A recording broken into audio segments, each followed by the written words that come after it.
একটি শান্ত গ্রাম ছিল, নাম রামনগর। গ্রামের চারপাশে তালগাছ, বটগাছ আর কাদামাটির সরু রাস্তা।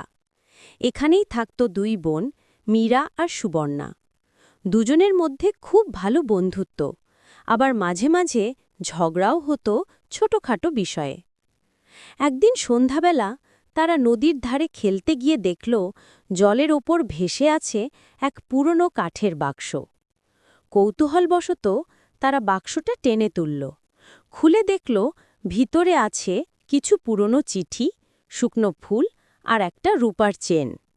চিঠিগুলোতে লেখা ছিল, যে এই বাক্স খুঁজে পাবে সে যেন এই ফুলগুলো মাটিতে পুঁতে দেয়, এতে গ্রামের সুখ ফিরে আসবে। মীরা আর সুবর্ণা ঠিক করল কথাটা মানবে। তারা ফুলগুলো পুঁতে দিল মাঠের মাঝখানে। পরদিন সকালেই গ্রামের আকাশে নামল মিষ্টি বৃষ্টি, শুকনো জমি ভিজে উঠল আর ধানগাছ মাথা তুলল আনন্দে। সেদিন থেকে রামনগরের মানুষ বিশ্বাস করতে শুরু করল, ভালো কাজ করলে আশীর্বাদ ফিরে আসে। আর মীরা সুবর্ণা হয়ে উঠল গ্রামের গর্ব, কারণ তারা নিয়ে এসেছিল আশার বৃষ্টি ও সুখের বার্তা।